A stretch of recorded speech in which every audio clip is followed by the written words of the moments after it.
Mga kachikos, mga kachikas, kamusta na kayo? And dito na naman si Tita Lyn, ang Sari-sari Store ni Tita Lyn. Naalala po ba ninyo yung dekada 80? Alam ba natin na napakaraming nangyari ng dekada 80? Isa na dyan yung people power. And also, pagdating po sa musika, marami na rin pong nabago. Naalala niyo po ba yung Manila Sound ng 70s? Well, nitong 80s, marami din pong pagbabago ang nangyari pagdating sa mundo ng musika. At itong ating special guest for today, I'm sure kilalang-kilala nyo. Lalong-lalo na pag nadinig nyo ang kantang Boy. Di po ba? Okay. Hindi ko na po patatagalin. Akin na pong ipakikilala sa inyo ang iconic singer and actress. Ladies and gentlemen, please welcome Miss Timmy Cruz! Yeah! Timmy! Hi, Tita Lyn. How are you? Anong pinaggagawa mo ngayon? I-inform mo naman ang ating mga kachikos at mga kachikas. Unang-una, kumusta kayong lahat dyan? And I'm really happy na makasama ko kayo ngayon. Mga chikas at saka mga Kachikos. kachikos. Okay, chika-chika tayo. Yeah, chika-chika lang to. Chika. Anyway, life has really changed for everyone. Ha? Biglang nagbago yung buhay natin. Para tayong mga sinuntok, hinampas, at biglang imbes na tayo laging nasa labas, nasa loob na tayo. I know. So life has been good for all of us, I know, even in spite of being inside. And nung una, parang nagre-revolution siguro tayo sa loob ng isip natin, bakit para tayong napreso sa sarili nating mga bahay. Pero actually, naisip ko na swerte nga tayo, meron tayong bahay, di ba? True. I agree with you. Di ba napapanood natin sa mga pelikula sa TV pag sinabing nagtatago ka, ang tawag dun sa bahay mo, safe house. Yes. Di ba? Safe house.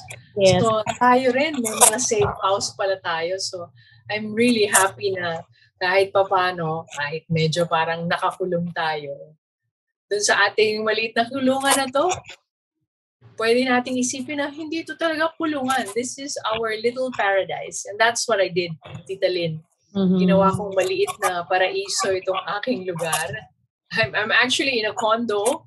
I really live in Tagaytay, pero dahil nga dun sa pandemic, I decided to stay here in Makati.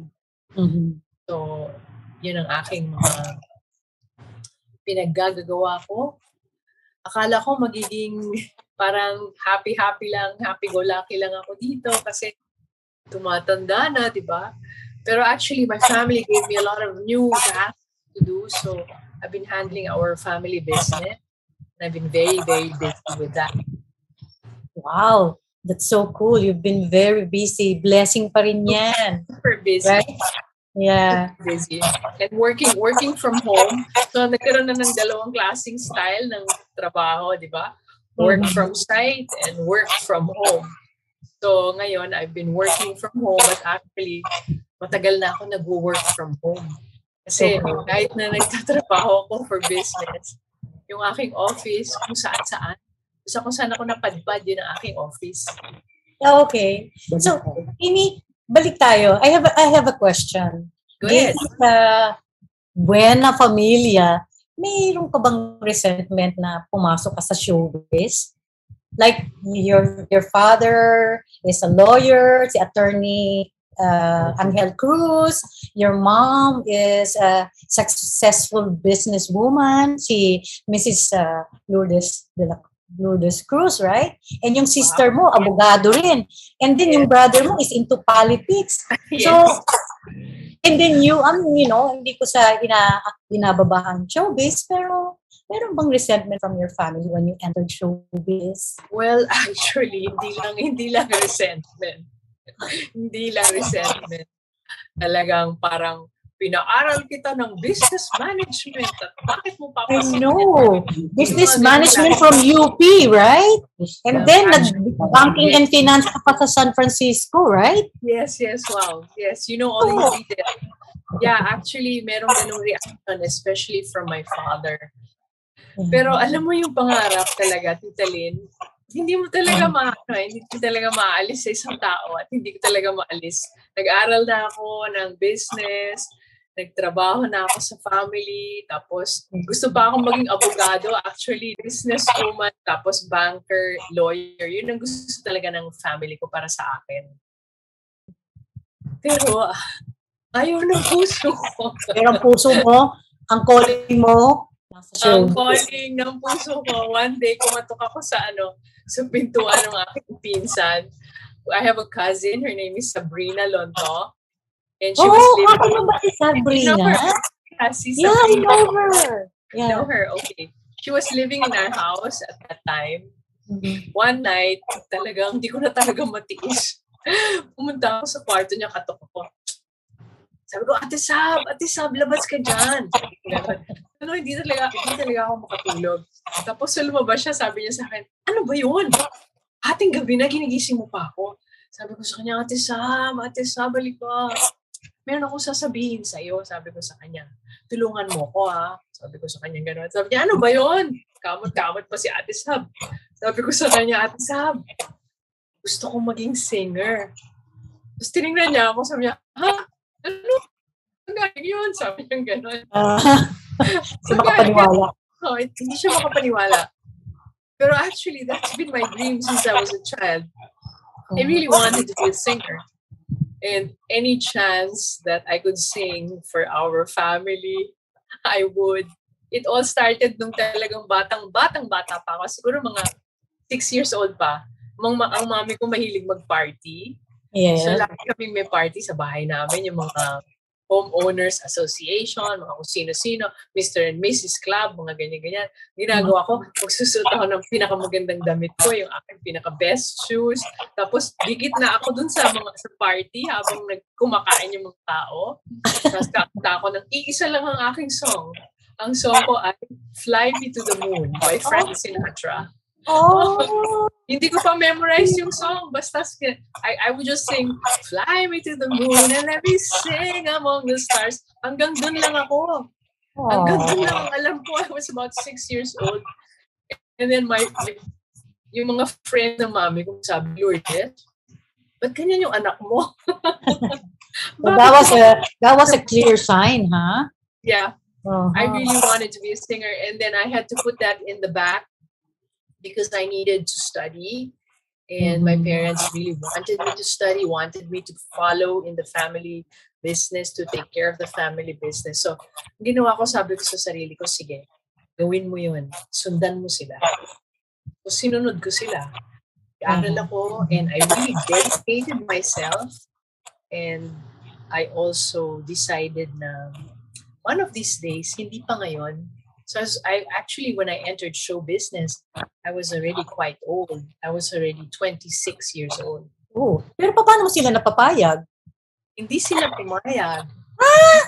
Hindi sila pumayag. One day, nung sinabi ko nga kay Ate Sab na magiging singer ako, tuloy-tuloy na yon. Naghanap ako ng manager. What I told her was, you join me, help me out. Sabi ko sa kanya. Okay. Help me out. So sumama siya sa akin. And then, naghanap ako ng manager. Tapos naghanap ako ng recording company. Tapos, I accepted a shampoo commercial. Whoa. Yeah, I accepted a shampoo commercial, which was Palmolive.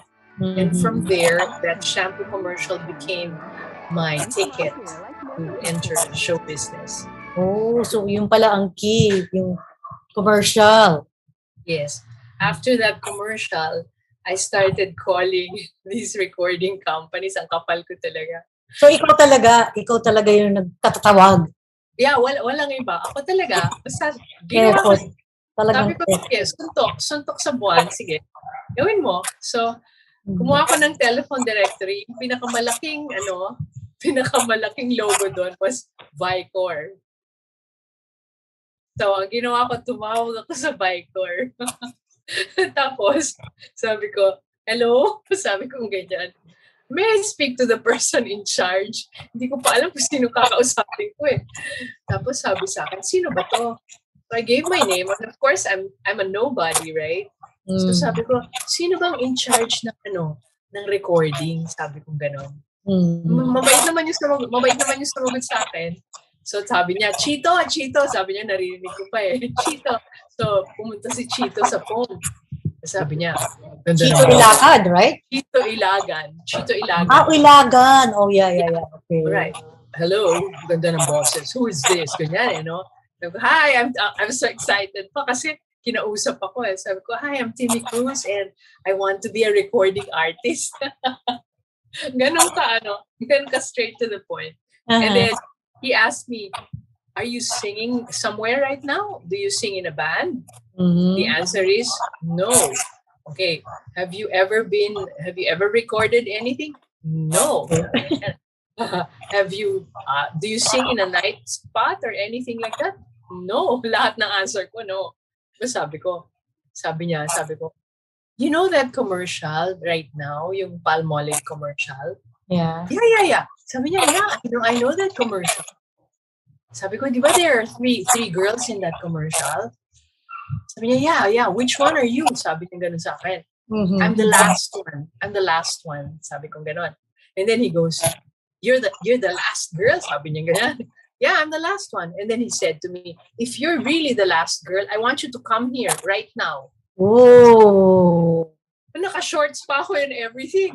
Takbo ako. Sabi ko sa driver, halika na, let's go. Sabi ko ganun. So sabi niya, ma'am, sabi ng driver, saan tayo pupunta? Sabi ko, saan ba tayo pupunta? Nakalimutan ko yung address. Sobrang excitement. Nakalimutan ko yung address. So sabi ko sa kanya, ang alam ko sa Aurora Boulevard yun eh. Hanapin natin yung Vicor. Sabi niya ganun. So sabi niya, okay, alam ko kung saan yung Vicor na yan. So punta kami. When I got there, he asked me, can you actually sing? Si Chito Ilagan to, ha? Chito Ilagan. He was in charge. Okay. Siya yung in charge ng mga artists. And then I told him, you know what? I never really sang in my life, sabi ko. But if you teach me, I will sing. Sabi ko ganyan. Alam mo, he was so surprised. He was so shocked. He was so shocked that I could actually say that to him. Alam mo, after that, as soon as I said that, lumabas siya, tapos meron siyang miniting na tao. Kita ko sila kasi may glass eh. I could see him talking and pointing at me. And then after that, he came with this piece of paper and then he let me sign. He signed me out. Agad-agad? On the spot. And you did? And I signed it. Without reading it? I read it. It looked like a recording contract to me. So I was so excited. I just signed it. Oh my God. You should have asked your lawyer first to read it, especially your dad. I didn't. You know what I did? So I said, okay, can I have a copy of this? Sabi ko gano'n. So kasi di ba ninonotarize pa naman yun and everything, di ba? Hindi ko naman alam at that time. Basta alam ko, pinirmahan ko. Kasi pinirmahan ko. And then I brought it home. And I was so excited. I said, oh my gosh. In the car, I was telling myself, oh my God, I'm a recording artist na. Kulang na lang, lumundag na. Dream come true for you. So dyan na nabuo yung boy. After that, I recorded one song. The title of, they wanted me to practice first because I've never seen a microphone before. I've never been in a recording studio before. So they wanted me to practice. So I practiced with one song and they released my first song was called Sa Ngayon. Oh, meron palang Sa Ngayon. It's good that you told me. I thought it was boy na talaga. No. Sa Ngayon. Okay. That's good to know. Yeah, Sa Ngayon. And the song was kind of jazzy. It was jazzy, easy, jazzy, ganyan. And then after that, I think I appeared on television once or twice. And then I was called to to substitute for Pops Fernandez Okay. for that famous TV show that she had with Martin. Ernie, what was the name of that show again? Penthouse? Penthouse. Prior to that, was it Penthouse already? Yeah, I know. I know. It's already Penthouse. Yeah, that show, Penthouse. Pops got sick, I think, and then I was asked to substitute. And so that was my first time to really be exposed to television. And then after that, somebody saw me, Mon Del Rosario, Okay. the composer of Boy. The composer of Boy saw me on that show. And one day I was recording for Penthouse Live, and Mon Del Rosario approached me and he said, I have a song for you. And the rest is history. Okay. Naging part ka na ng new generation artist kasama sina Lea Salonga, the late Paula Luz, Joan Lorenzana, Gino Padilla, Raymond Dauchenko. Do you still get in touch with them? Right now, I haven't got.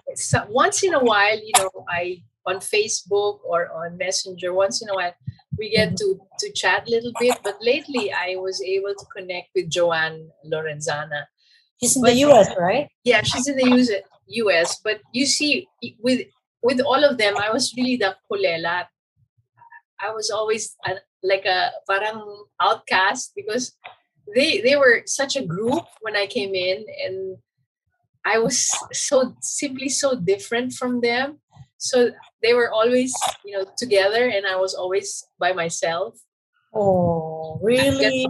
Yeah, because everybody was so good. Everybody was always so busy rehearsing and everything, and I was just kind of watching everybody and just doing my thing. And then every time there was a concert, I was always the first. Even pag kulelat ka, you're always the first, di ba? Tapos, pag famous ka or magaling ka, nandun ka highlight. Oo. So, lagi akong una. Kaya yung microphone ko parang I was absolutely terrified, but I was more than anything else, I was enjoying the ride. So I didn't care much about people, telling me that I'm kulelat or I couldn't really sing that well. But I was just a happy girl. And then in the meantime, I was studying, I was studying voice lessons. Nag-aral ako ng singing, nag-aral ako ng dancing. Yung dalawang yan, mga choreographer ko, grabe. 5, 6, 7, 8, hindi ko makuha-kuha. 5, 6, 7, 8 talaga. Sabihin mga kachikos, sino yung mga yan? It's Ernie and Jimmy. Yes, Ernie, Duque, and Jimmy Santos. Yeah. Not the actor, huh? The dancer. The dancer. 2 people who have really supported me in my early showbiz life. Akala ng mga tao madali. Wow, napakahirap. Napakahirap pumasok sa show business. Yung aking napaka-excited na feeling na nandun ako, sabi ko sa sarili ko, wow, ano itong pinasok mo? Panindigan mo, kaya mo ba? So yung sa harap, parang... So you had that feeling when nandun ka na, nakasync ka na doon? Ano pa lang naramdaman na, is this really what I want? No, it's not that. The feeling was, hey girl, this is really tough. I mean, you're going to have to bring out all your guns. You're going to have to really try your best. First of all, I left the family business. So I really had to prove my point. And then when you get in there, kasama mo lahat magagaling. Lahat sila may experience. Ako lang yung wala. Ang dala-dala ko lang yung aking smile, at saka yung aking energy, at saka yung aking, enthusiasm, yun ang dala-dala ko. Ano naman yung mga, memorable na mga movies or TV shows na ginawa? Yes. My memorable movie, of course, was my first dramatic movie, which is entitled Kung Kasalanan Man. Kasama ko dito si Dina Bonevi and Julio Diaz. Tapos, directed by Eddie Garcia. Oh! And Eddie Garcia, yeah. Wow! Yeah. Under Viva Films. and many other movies after that. But this was my most memorable because I played a bad girl, and I've never been a bad girl. I mean, in my real life, Challenge, John, Timmy, challenge. it was a challenge, pero actually napakadali kasi Huh? marami kang accessories. But you're the exact opposite. So Yeah. how did you handle it? Because you have the script, you have the script, the words of a bad girl, and then you have like a cigarette, you have the props, and then yung hair mo kulot, tapos fully made up ka, tapos naka-mini skirt ka, so konting ano mo lang, andun ka na, di ba? So that's the motivation. Yeah, parang, for me, it was kind of, as I said, I was just really having fun, so that's the most important thing. Mm-hmm. But, a lot of critics call you an intense actress. Can you comment on that? Yeah, I eventually developed into one because I'm very cerebral. So I used my education actually. And there's this part of me that's super, super, super deep.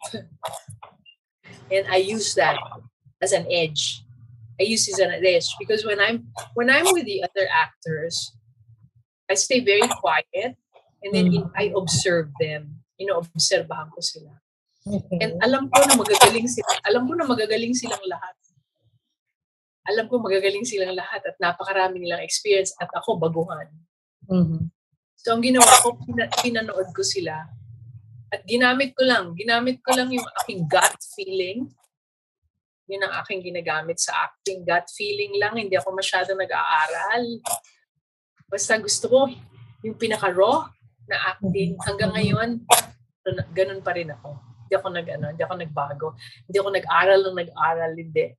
Gusto ko laging fresh. So yes, intense, pero fresh. Yun ang gusto ko. Yun ang ginawa ko. Timmy, you had a chance to do the last movie of the late Danny Shalsita. How was your experience with him? Wow, that was ibang klaseng experience. First of all, he is an artist. By himself, he is an artist. I mean, he's not just a director who will direct you because you are the artist. Siya mismo artist. The art of doing a movie, hindi siya nagmamadali. Tapos parang ine-enjoy niya talaga lahat ng moments. Sinong mga co-stars mo dyan? Actually, ang una kong co-star dyan si Dina Bonnevie. She was supposed to be the bida talaga. Pero ang pumalit sa kanya si Kring Kring Gonzalez. Ah, okay. But I was fortunate because Director Danny had such a liking for me that he gave me all the beautiful lines. Aww. And every time he gave me the line, sample nga. Nakalimutan ko na, basta gustong-gusto niya yung one-liner lang. Nakalimutan ko na. Ganon. But anyway, I was so honored to be with him, and also he helped me. He helped me bring out more of that the acting skill, and to use whatever I had inside. And also he allowed me to be very secure as an actress, even if I was new. One needs that security, Kailangan mo sigurado ka sa sarili mo eh. Pag artista ka kasi isinasabuhay mo yung buhay ng isang tao. So ang ginagawa ko, pag meron akong project, meron akong notebook. So kung ito lang yung script na binigay sa akin, ginagawan ko ng storya. Lahat ng nagiging character ko. Lahat sila, ginagawan ko ng storya.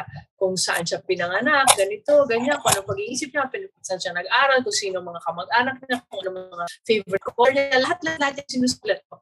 So, pagdating ko na sa set, tinatabi ko na yan lahat. Sinong leading man mo dyan?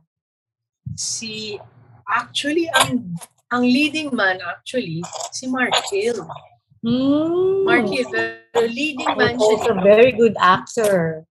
Super good actor. Yeah, wow. Anyway, let's talk about naman your being I hope you don't mind, you're being a born-again Christian. Kailan nangyari ito at ano yung mga nabago sa'yo? Yeah. Actually, when I was in the first year that I was in show business, I was casted for the musical, I forgot, West Side Story. Okay. West Side Story. And the Okay. star of West Side Story was a man and a woman, and the woman would be me, I would be Maria, Mm-hmm. and Gary Valenciano was the male lead. Mm-hmm. And every time we had a break, I could see him reading the Bible. He would go to one place and he would read the Bible. He was constantly reading the Bible. And also, part of the cast, si Ryan Fuentes. Ryan Fuentes also, pag break time, babasa ng Bible. Mm-hmm. Ako naman, pag break time, kumakain. Kumakain, tapos nanonood. Pinapagmasdan ko lahat sila. Excited na excited ako. And then one time, Ryan Fuentes approached me and asked me if God gave you a gift, tatanggapin mo ba? So sabi ko, syempre tatanggapin ko yung regalo, no?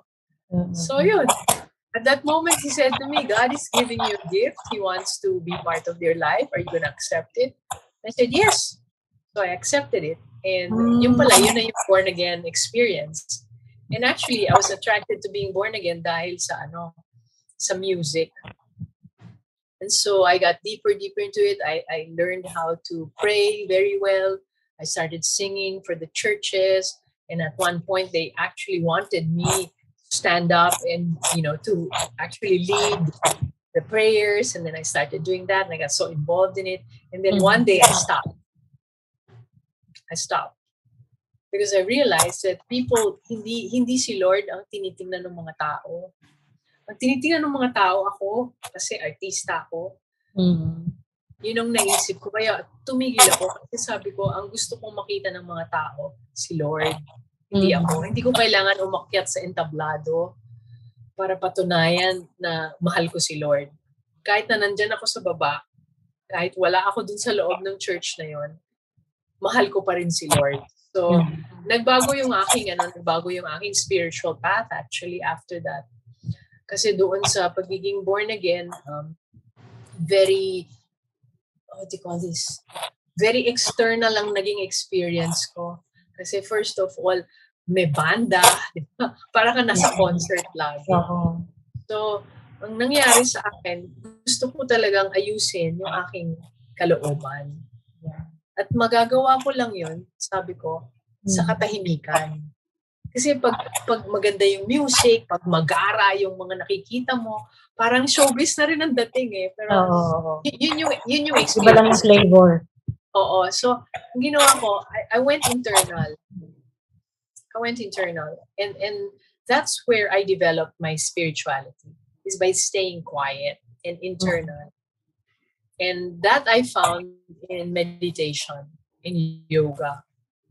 Oh, going there. Vegetarian ba o vegan? Ano ba yung difference between a vegetarian and a vegan? I am actually vegan. Oh, vegan. Sorry, vegan. Yeah, vegan. Vegan. So what is vegan? Vegan is you actually don't eat any meat. You don't eat dairy. Oh, okay. You don't eat poultry. You don't eat fish. So you actually plant-based is vegan. Oh, okay. And So vegetarian, you can still eat dairy. You can still drink milk stuff. What about fish? Wala na. Fish, and hindi ka vegetarian pag kumakain ka ng fish. Oh, okay. So, vegan is plant-based. Tapos vegetarian is pwede ka pa sa dairy products. I see. Yun pala ang difference. So right now, vegan. Pero so once in a while, I choose to be vegetarian. So once in a while, I eat dairy products. But minsan hindi ko kaya. So, nagiging vegan. Like what dairy product? Like cheese or butter? More of egg. Oh, eggs. Yes. Eggs. Pero once in a while, I go and eat eggs. I mean, yeah. And then, once in a while, parang nalalansahan ako. So, I stop. Like now, I'm completely vegan right now. Maybe next month, I'll be vegetarian. Ganon. Depends. How long have you been a vegan? I've been vegetarian since I was in high school. High school. Tagal na pala. Tagal na. Yeah, it wasn't because of a lifestyle or anything like that. I just enjoyed eating vegetables. After my brothers and sisters would eat all the meat and everything and the fish, natitira lagi yung gulay. So, ginagawa ko, kinukuha ko lahat ng gulay nila. Kinakain ko lahat ng gulay nila. So, That's so pinagpapalit ko pa nga eh. Pag, kunyari, pag pork chop yung aming pagkain, maghihintay ako doon sa sabi ko, Kuya, pwede palit tayo. Akin lang yung gulay mo. Kasi yung pork ko. Tapos punta naman ako sa isang kong kapatid. Ganun ang ginagawa ko. Kasi nakikita ko sila eh. Yun ang tinitira nila lagi. Makulay ang gulay. Tama. Kinakata ng apo ko yan. You were a breast cancer survivor. How did you find out? How did you survive? Okay. And yeah. All right. There comes a point in our life na uulan. Uulan. Hindi laging maaraw sa buhay natin. So, sa buhay ko dumating yung cancer. Pero hindi ko alam. Actually, I was doing a teleserye at that time. And my role was, I was playing a mother and my son was sick. So, lagi kaming nasa hospital. Marami kaming eksena sa hospital. And at that time, malapit na yung aking annual checkup kasi isa sa mga naging habit ko, isa sa mga naging regalo ko sa sarili ko, nung age 40 ako, sabi ko sa sarili ko, isa sa mga regalo ay pupunta tayo sa hospital para magpa-check up. Magpapa-annual check-up tayo starting 40 years old. So, 40 years old, tinuruan ko yung sarili ko na magpa-annual check-up kahit walang nangyayari, basta every year pupunta ka sa hospital.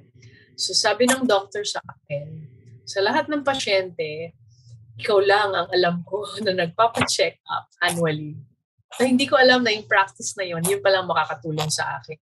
So, on that year, which was 2016, when I was doing the teleserye, I decided that it was time for me to have my annual checkup. Kasi nga, yung anak ko dun sa teleserye may sakit. So, parang remind ako na oras na para magpa-check up. So, during my break time, I had a break time na about almost half a day. I went to the hospital and I told my doctor, I'm already here. I want to have a checkup already. Sabi ko sa kanya ganun. Tapos sabi niya sa akin, hindi pa naman tayo magpa-check up. Sabi ko, hindi, nandito na ako, check up na ako. Pinipilit ko. Sabi niya, hindi pa. Kailan? Tapos sabi ko, kailan? Sabi niya, at the end of the month. At the end of the month pa? Sabi ko, gano'n. Sabi ko, yeah, kasi you cannot have a mammogram na hindi annual. Kailangan pumatak sa annual, hindi kulang, hindi sobra. So, pwedeng sobra, wag lang kulang. So, after 1 month, I went and had my annual checkup, and part of it was my mammogram for the breast and ultrasound for the breast.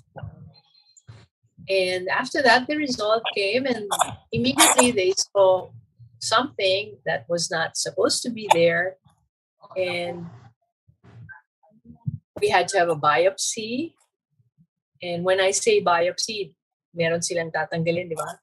They take a piece of it and then they analyze it. And then usually my doctor would just, text me and say, everything's okay, ganyan, ganyan. And then this time, the text that I received from her was, I need to talk to you. So when I heard those words, jigajang, so immediately I said to her, what do you mean you need to talk to me? Sabi ko ganyan. I want to talk to you now. Talk to me now. Sabi ko ganyan. Sabi niya, no, I want to see you in person. So when she said, I want to see you in person, lalo pa ako I called her up and I said, what's happening? What's wrong? So she told me that, I saw something and it's not supposed to be there. And then I said, is it? You don't even want to mention that word. And she said, it is. So when she said it is, I saw stars, but the stars were not bright. They were so dark. Parang like dilim talaga. And that day, I told myself, okay, so every year you have an annual checkup. It doesn't mean that it's not going to happen to you. Mm-hmm. So I went to visit her and she told me everything about it. She described it to me and what needed to be done. What it was it was cancer of my breast, yes, but it was staged at stage 1. Mm-hmm. So right after 0 is 1. And the size of the cancer was as small as a peppercorn. Mm-hmm. Ganon kaliit, parang tuldok. Mm-hmm. But because I was very OC about my annual checkup, to me, parang wow, it was really something to me. And then I had second opinion, third opinion, and even a fourth opinion. Actually, 3 of the doctors said that all I needed to do was do some radiation and really not do any surgery. Only one doctor told me to do surgery. And I followed that one doctor. I decided na kung yung lupa na tinutubuan ng isang halaman may sakit or poisonous yung lupa na yon, kailangan ko tanggalin yung lupa. Hindi lang yung halaman. So since I'm a gardener, environmentalist, yun yung naging analysis ko.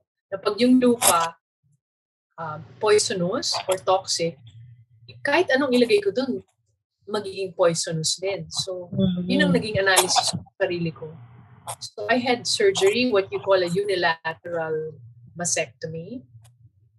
And, you have to really accept CA, cancer, the word, wow, is really big. It's one of the biggest words in the disease department, right? Pag sinabi mong cancer, that's it. You're gonna die already. Mamamatay ka na bukas. Parang ganun yung feeling mo. Wala na akong pag-asa. Ganyan. So, dumating lahat sa akin yung mga ganung feelings. Pero, ang ginawa ko, ginamit ko talaga yung aking karunungan. Ginamit ko talaga yung spirituality ko. Ginamit ko si Lord.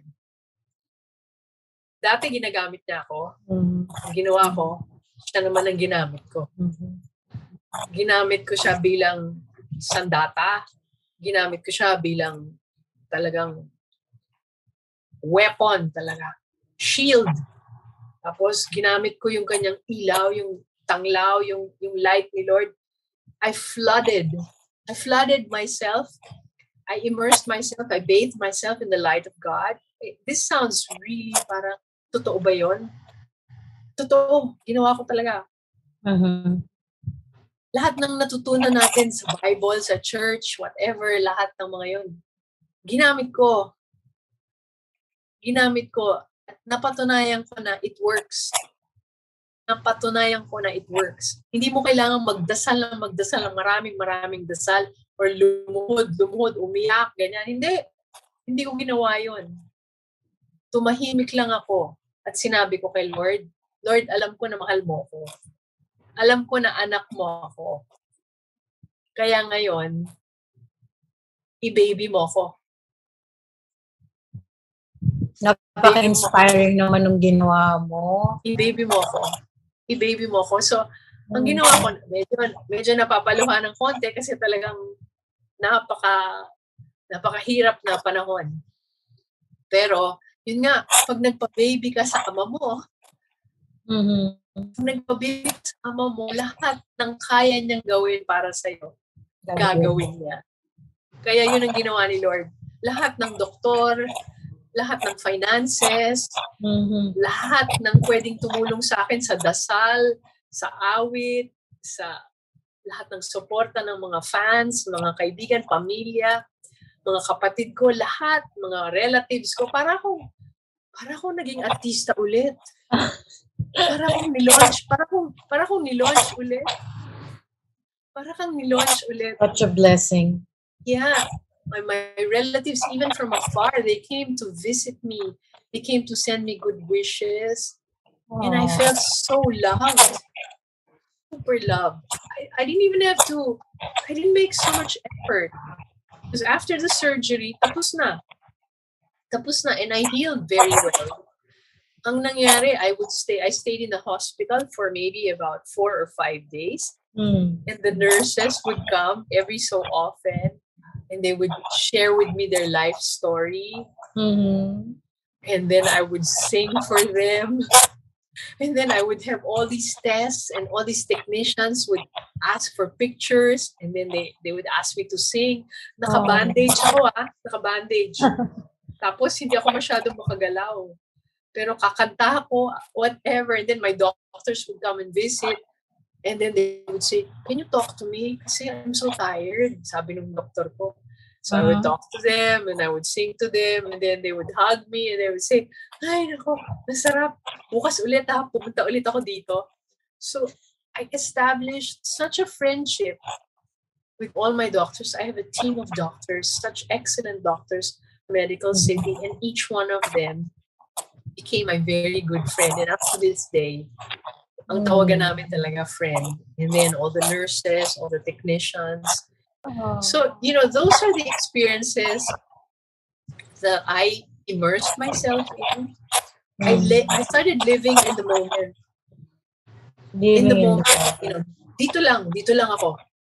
Andito lang ako ngayon. So sino kausap ko, ikaw lang muna. So kung ang kausap ko, presidente ng kumpanya, kausap ko driver, kausap ko nurse, dito lang muna ako, magfo-focus muna ako sa'yo. At kung ano man ang maibibigay mo sa akin at that moment, at ano man ang maibibigay ko sa'yo, then we exchange. Okay. So, talking about your being an environmentalist, ang dami mong awards at recognition na nakuha from different organizations. May connection ba ito sa balitang napakaganda ng iyong farm sa Tagaytay? Oh, my little paradise. Yeah. Meron bang connection? Maraming connection actually kasi sa lahat ng pinakagusto ko sa buhay ko, gusto ko lang talaga maging hardinero. Oy, yun lang talaga. Nadagdagan lang ng mga ibang bagay pero even my mom knows that. If anybody asks her, I could always hear her saying, alam mo si Timmy, wala namang ibang gusto yan. Gusto lang yan maging hardinera. Tapos tawa yung mga tao. Kasi bata pa ako, yung pagiging environmentalist, I don't really, it's nothing really new to me. It's nothing new to me kasi it's natural. Bata pa ako, mahilig na ako sa nature. Instead of being inside the house, and yes, we have a very nice house. I would be outdoors. Are you sa Speaker Perez to? Speaker Perez, yeah. Nagsushooting kami nun doon. Yes. Pag-shoot na kami doon. Speaker Perez, imbes na nandun ako sa loob, nandun ako sa labas. Bakit? Nasa garden ako lagi. Garden ako. Doon ako kumakain sa garden. Lahat. Doon ako nag-aaral. Lahat. Mga tao bibisita sa akin sa garden, hindi sa loob. That's your safe haven. Yes. So nature is my go-to. Nature is my go-to. Yeah. Okay, dito mo raw ginagawa yung mga paintings mo, saka yung mga, anong tawag mo dyan, yung pag may chance, ipasilip mo naman sa amin yung mga paintings na yan, kung papayag ka. Yeah. Actually, meron akong mga paintings ngayon. But yeah, in nature, that's where also I learned how to compose. I learned how to compose, yes. I started writing my own. Yeah, because for the longest time, people were giving me songs to sing, but they were other people's songs. So kahit na awitin ko, kahit ilagay ko yung buong puso ko doon, hindi ko pa rin awit yon. Kaya I never really considered myself as a real artist dahil ang inaawit ko, mga awit ng ibang tao. Kaya isa sa mga pangarap ko, sabi ko, Lord, tulungan mo naman ako. Gusto ko naman maging songwriter. Gusto ko naman makagawa ng mga melody. Gusto ko namang sumulat ng mga lyrics na yan. So sabi ni Lord sa akin, sige, gusto mo? Okay, gawin natin. So ayan, ginawa na natin. So I started writing my own lyrics first. Mm-hmm. And after writing my own lyrics, I started writing my own melodies. And then I started writing my lyrics and my melodies. And that's it. So now I consider myself a real artist. Yay! Galing, Timmy. I will sample you. Meron ako yung mga nakikita ko sa wall mo, pinapakinggan ko yun. Yes. Those Diba? are my original songs. Yeah. I mean, there's nothing like writing from your heart. Mm. And you know, in this pandemic, I wrote this song. I haven't sent it to my arranger yet, but I'm going to send it to him. I'm going to sing it to you a little bit. Sure! It goes like this. Written indoors. I can see the big blue sky gliding above me. I can feel the earth dancing to the rhythm of life. And as the radiant sun shines on my soul, I feel your peace. I feel your peace. I'm living and loving. I'm breathing. Breathing in and breathing out. I'm alive and I am well. Welcome to our new world, where you and I are happy and healthy. Welcome to our new world, where you and I are peaceful and peaceful and joyful. Nakalimutan. Okay lang yan. Singing and dancing and jumping for joy. Singing and dancing and jumping for joy. Rediscovering ourselves. Malalim. Rediscovering ourselves. Yes. Twinkle, twinkle, little star, glowing in the dark. Morning glory, smiling, shining, sparkling, being ourselves. Lighthouse, my house. Father God is blessing us. Mother Earth is nurturing us. Father God is protecting us. Mother Earth is sustaining us. I am healing. You are healing. We are healing. Healing our earth. Healing our earth. Healing our earth. Healing our earth. Healing our earth. My gosh, I'm so honored naman. Kinantahan ako ng Timmy Cruz. Wow! Sobrang thankful ako talaga. Grateful and blessed to have you as my first special guest. Okay. So, as a parting word, can you please impart a message to my viewers and the millennials? Yes, para sa inyong lahat, tayo naman ay iisa lang. Iisa lang naman ang sky natin, di ba? Iisa lang naman ang buwan natin. Iisa lang naman ang araw natin. At lahat ng mga bituin na nagniningning, lahat nagniningning naman para sa ating lahat. So para sa akin, ang pinaka-message ko is tayong lahat ay magkakapatid. And at this time, lalong-lalo na ngayon, na pandemic, sana mawala na lahat, matapos na lahat ng mga hidwaan, matapos na lahat ang puot, matapos na lahat ang galit, matapos na lahat ang away at gera ng mga tao. Hindi lang gera sa baril or gera sa mga pera, hindi lang. Gera sa kalooban. Sa loob, yes. Ang pinag-uusapan kong digmaan, yung digmaan sa loob ng sarili mo. Sa sarili mong isip. Yung mga naglalaban dyan sa loob ng isip mo. Ito ba dapat ang gawin ko? Dito ba dapat ako? Ano ba dapat? Saan ba ako pupunta? Doon dapat ako pumunta. Bakit siya ganun? Bakit ako hindi? Yeah. Bakit siya meron? Bakit ako wala? Bakit nangyari to sa akin? Lahat ng mga tanong sa buhay natin, lahat yan nagkakaroon ng epekto sa atin. Lahat yan nagkakaroon ng hindi magandang epekto sa atin, sa loob natin. Bumibigat tayo. Lahat ng ating pinagdadaanan, na pinapasa natin, na tinatanim natin, na lalong lumalaki, na lumalaki ng lumalaki, time goes by. Lahat yan, sana matapos na. Paano natin tatapusin yan? Tita Lyn, tanong mo nga sa akin. Paano? Paano natin tatapusin? Paano, Timmy? Yes, paano? I mean, I've been there, done that. I've been so sick at one point, I didn't even know I was sick. I've been through quite a number of heartbreaks in my life. I wanted to do this, I wanted to do that. I didn't achieve things, but I did. You run a course. You have a course. Ang buhay natin, may sariling path. May kanya-kanya tayong journey. So, ang dapat mo lang sundin yung sarili mong journey, hindi yung journey ng ibang tao. Yun ang isa sa mga kasagutan. Pag ang journey ng ibang tao, yun ang nilalakbay mo, talagang hindi ka magiging masaya. So kung meron kang pangarap na kailangan mong abutin, abutin mo isang beses lang. You only have one chance. Now, is it difficult? If it's difficult, maybe it's really not your path. Maybe this is really your path. Wherever you are right now, it is your path. Mm-hmm. So kung hindi mo pa nararating yung dapat mong paroroonan at matanda ka na, baka hindi talaga yon ang dapat mong puntahan. Ito talaga. So kailangan mong tanggapin kung sino ka ngayon.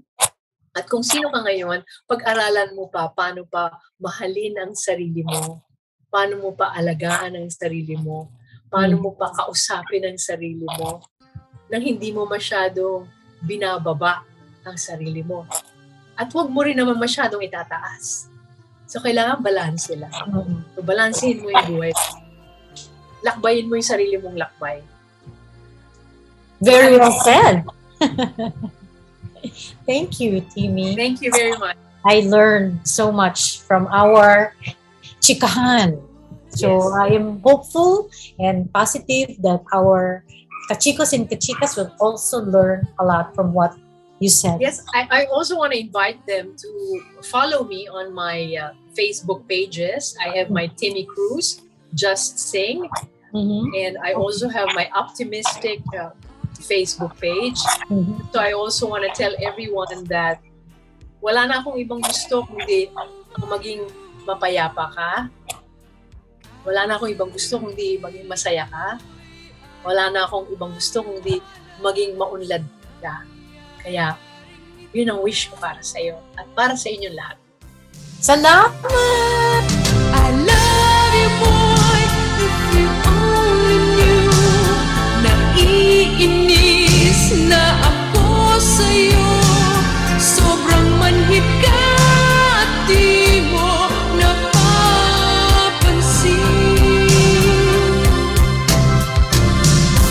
I love you, boy, kung alam mo lang. Ang puso ko ay nagdaramdam. Hanggang kailan ba ako ay maghihintay? My foolish heart, ikaw ang may kasalanan. Kung ikaw ba'y tumahimik na lamang, ako'y di naguguluhan. O sa